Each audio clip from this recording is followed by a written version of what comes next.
जब पुलिस की एक जीप ढाबे के आगे आकर रुकी तो अब्दुल रहीम चौंक गया। पिछले 20-22 सालों से वह इस ढाबे को चला रहा था, पर पुलिस कभी नहीं आई थी। सो डर से वह सहम गया। उसे और हैरानी हुई जब जीप से एक बड़ी पुलिस अफसर उतरी। शायद कहीं का रास्ता पूछ रही होगी। यह सोचते हुए अब्दुल रहीम अपनी कुर्सी से उठ खड़ा हो गया कि साथ आए थानेदार ने पूछा, अब्दुल रहीम आपका ही नाम है? हमारी साहब को आपसे कुछ पूछताछ करनी है। वे किसी एकांत जगह बैठना चाहती हैं। अब्दुल रहीम उन्हें लेकर ढाबे के कमरे की तरफ बढ़ गया। पुलिस अफसर की मंद मंद मुस्कान ने उसकी झिझक को और कम कर दिया था। आइए मैडम, आप यहाँ बैठें। क्या मैं आपके लिए चाय मंगवाऊँ? मैडम, क्या आप नई सिटी एसपी कल्पना तो नहीं हैं? मैंने अखबार में आपकी तस्वीर देखी थी। अब्दुल रहीम ने उन्हें बिठाते हुए पूछा। हाँ, छोटा सा जवाब देकर वे आसपास का मुआयना कर रही थीं।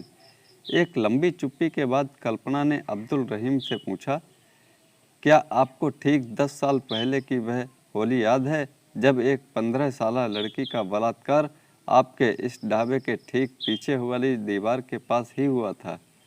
उसे चादर आपने ही ओढ़ाई थी और गोद में उठाकर उसके घर पहुंचाया था। अब चौंकने की बारी अब्दुल रहीम की थी।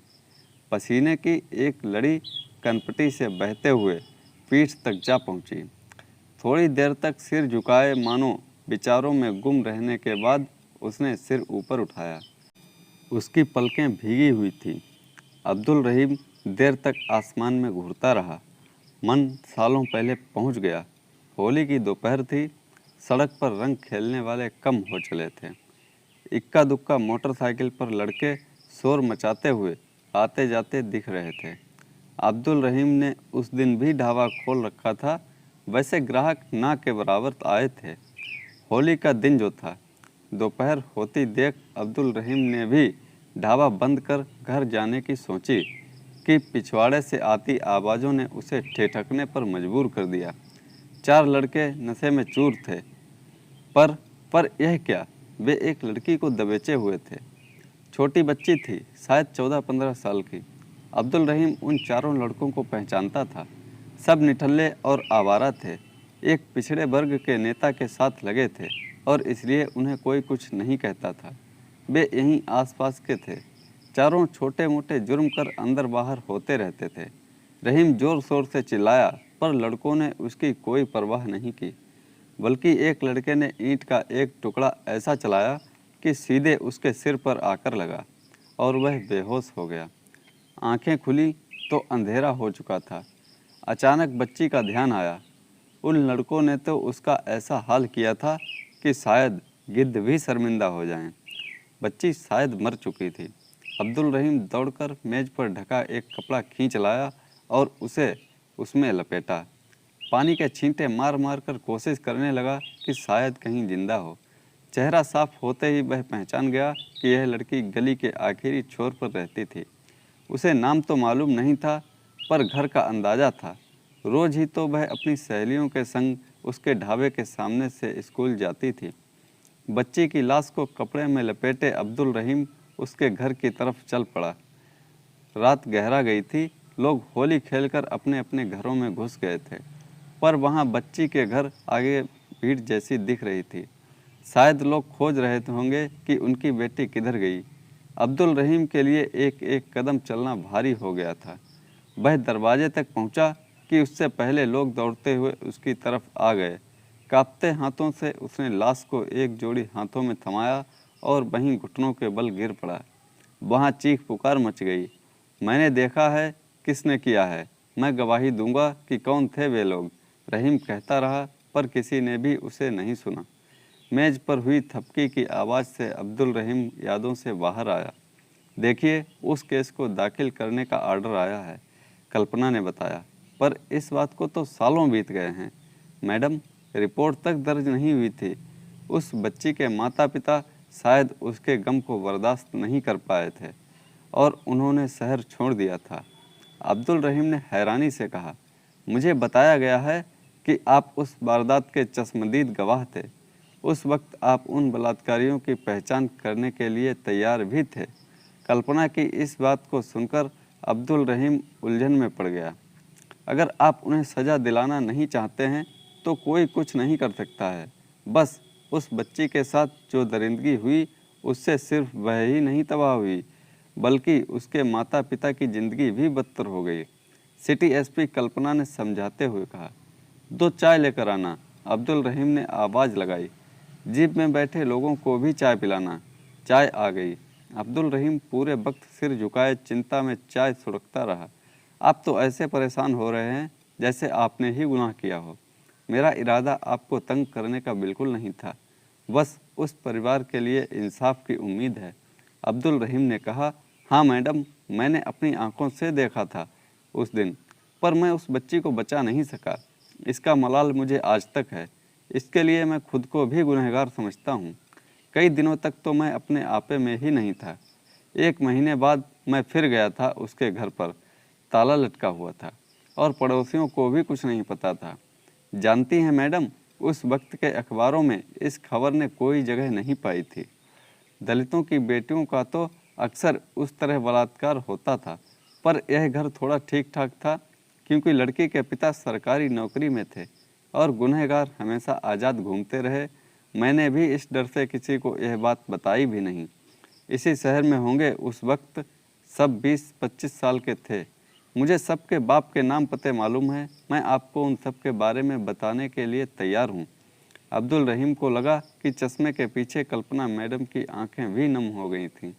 उस वक्त भले ही गुनहगार बच गए होंगे, लड़की के माता पिता ने बदनामी से बचने के लिए मामला दर्ज ही नहीं किया, पर आने वाले दिनों में उन चारों पापियों की करतूत फोटो समेत हर अखबार की सुर्खी बनने वाली है।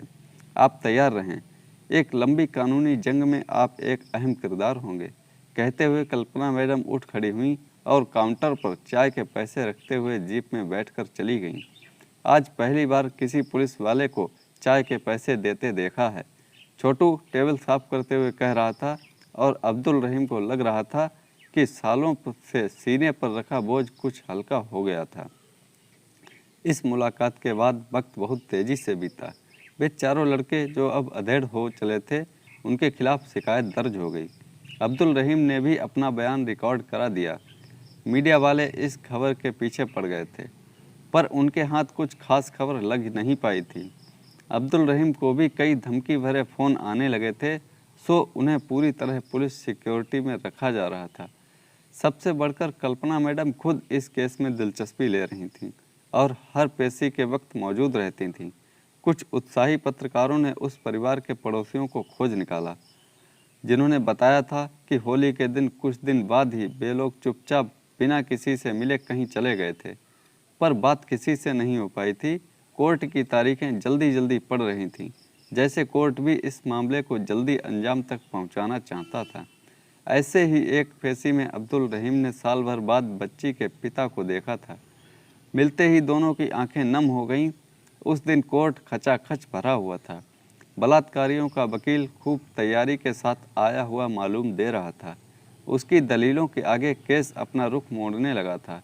सभी कानून की खामियों के सामने बेबस से दिखने लगे थे। उस दिन कोर्ट खचाखच भरा हुआ था। बलात्कारियों का वकील खूब तैयारी के साथ आया हुआ मालूम दे रहा था।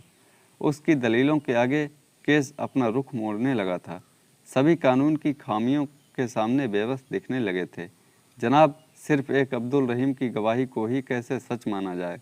मानता हूँ कि बलात्कार हुआ होगा, पर क्या यह ज़रूरी है कि चारों यही थे? हो सकता है कि अब्दुल रहीम अपनी कोई पुरानी दुश्मनी का बदला ले रहे हो। क्या पता इन्होंने ही बलात्कार किया हो और फिर लाश पहुंचा दी हो। धूर्त वकील ने ऐसा पासा फेंका कि मामला ही बदल गया। लंच की छुट्टी हो गई थी।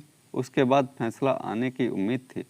चारों आरोपी मूंछों पर ताव देते हुए अपने वकील को गले लगाकर जश्न सा मना रहे थे। लंच की छुट्टी के बाद जज साहब कुछ पहले ही आकर सीट पर बैठ गए थे। उनके सख्त होते जा रहे हाव भाव से माहौल भारी बनता जा रहा था। क्या आपके पास और गवाह है जो इन चारों की पहचान कर सके? जज साहब ने वकील से पूछा, तो वह बेचारा बगलें झांकने लगा। पीछे से कुछ लोग हाय हाय का नारा लगाने लगे। चारों आरोपियों के चेहरे दमकने लगे थे। तभी एक आवाज़ आई, हाँ मैं हूँ, चश्मदीद ही नहीं भुक्तभोगी भी, मुझे अपना पक्ष रखने का मौका दिया जाए। सबकी नज़रें आवाज़ की दिशा की ओर हो गईं। जज साहब के इजाज़त है बोलने के साथ ही लोगों ने देखा कि उनकी शहर की एसपी कल्पना कटघरे की ओर जा रही थी। पूरे माहौल में सनसनी मच गई। हाँ, मैं ही हूँ वह लड़की जिसे 10 साल पहले होली की दोपहर में इन चारों ने बड़ी ही बेरहमी से कुचला था। इसने, जी हाँ, इसी ने मुझे मेरे घर के आगे से उठा लिया था जब मैं गेट के आगे कुत्ते को रोटी देने निकली थी। मेरे मुंह को इसने अपनी हथेलियों से दबा दिया था और कार में डाल दिया था। भीतर पहले से ये तीनों बैठे हुए थे। इन्होंने पास के एक ढाबे के पीछे वाली दीवार की तरफ कार रोककर मुझे घसीटते हुए उतारा था। इसने मेरे दोनों हाथ पकड़े थे और इसने मेरी जांघें, कपड़े इसने फाड़े थे। सबसे पहले इसने मेरा बलात्कार किया था, फिर इसने, मुझे सबके चेहरे याद हैं। सिटी एसपी कल्पना बोले जा रही थी, अपनी उंगलियों से इशारा करते हुए उनकी करतूतों को उजागर करती जा रही थीं। कल्पना के पिता ने उठकर 10 साल पुराने हुए मेडिकल जांच के कागजात कोर्ट को सौंपे, जिसमें बलात्कार की पुष्टि थी। रिपोर्ट में साफ लिखा था कि कल्पना को जान से मारने की कोशिश की गई थी। कल्पना अभी कटघरे में ही थी कि एक आरोपी की पत्नी अपनी बेटी को लेकर आई और सीधे अपने पति के मुंह पर तमाचा जड़ दिया। दूसरे आरोपी की पत्नी उठकर बाहर चली गई। वहीं एक आरोपी की बहन अपनी जगह खड़ी होकर चिल्लाने लगी, शर्म है, लानत है, एक भाई होते हुए तुमने ऐसा कैसे किया था? जज साहब, मैं बिल्कुल मरने की हालत में ही थी। होली की उसी रात मेरे पापा मुझे तुरंत अस्पताल लेकर गए थे, जहां मैं ज़िंदगी और मौत के बीच कई दिनों तक जूझती रही थी। मुझे दौरे आते थे। इन पापियों का चेहरा मुझे हर वक्त डराता रहता था। अब केस आईने की तरह ही साफ था। अब्दुल रहीम की आंखों से आंसू बहे जा रहे थे। कल्पना उनके पास जाकर उनके कदमों में गिर पड़ी। अगर आप ना होते तो शायद मैं जिंदा ही ना रहती। मीडिया वाले कल्पना से मिलने को उतावले थे। वे मुस्कुराते हुए उनकी तरफ बढ़ गईं। अब्दुल रहीम ने जब आपको कपड़े में लपेटा था तब मरा हुआ ही समझा था। मेज के उस कपड़े से पुलिस की वर्दी तक के अपने सफ़र के बारे में कुछ बताएं, एक पत्रकार ने पूछा, जो शायद सभी का सवाल था। उस वारदात के बाद मेरे माता पिता बेहद दुखी और शर्मिंदा थे। शहर में वे कहीं मुंह दिखाने लायक नहीं रहे थे। मेरे पिताजी ने अपना तबादला इलाहाबाद करवा लिया था। सालों तक मैं घर से बाहर जाने से डरती थी। आगे की पढ़ाई मैंने प्राइवेट की। मैं अपने माता पिता को हर दिन थोड़ा थोड़ा मरते देख रही थी। उस दिन मैंने सोचा कि बहुत हुआ, अब और नहीं। मैं भारतीय प्रशासनिक सेवा में जाने के लिए परीक्षा की तैयारी करने लगी। आरक्षण के कारण मुझे फ़ायदा हुआ और मनचाही नौकरी मिल गई। मैंने अपनी इच्छा से इस राज्य को चुना। फिर मौका मिला इस शहर में आने का। बहुत कुछ हमारा यहीं रह गया था। शहर को हमारा कर्ज चुकाना था, हमारी इज्जत लौटानी थी। आप दूसरी लड़कियों और उनके माता पिता को क्या संदेश देना चाहेंगे? किसी ने सवाल किया। इस सोच को बदलने की सख्त ज़रूरत है कि बलात्कार की शिकार लड़की और उसके परिवार वाले शर्मिंदा हो। गुनाहगार चोर होता है, न कि जिसका सामान चोरी जाता है वह। हाँ, जब तक बलात्कारियों को सज़ा नहीं होगी तब तक उनके हौसले बुलंद रहेंगे। मेरे माता पिता ने गलती की थी जो कसूरवार को सज़ा दिलाने की जगह खुद सज़ा भुगतते रहे। कल्पना बोल रही थी, तभी उनकी माँ ने एक पुड़िया अबीर निकाला और उसे आसमान में उड़ा दिया। सालों पहले एक होली ने उनकी ज़िंदगी को बेरंग कर दिया था। उसे फिर से जीने की इच्छा मानो जाग गई थी। तो दोस्तों, कैसी लगी ये कहानी? लाइक करें, कमेंट में हमें बताएं और चैनल को सब्सक्राइब करना ना भूलें। धन्यवाद।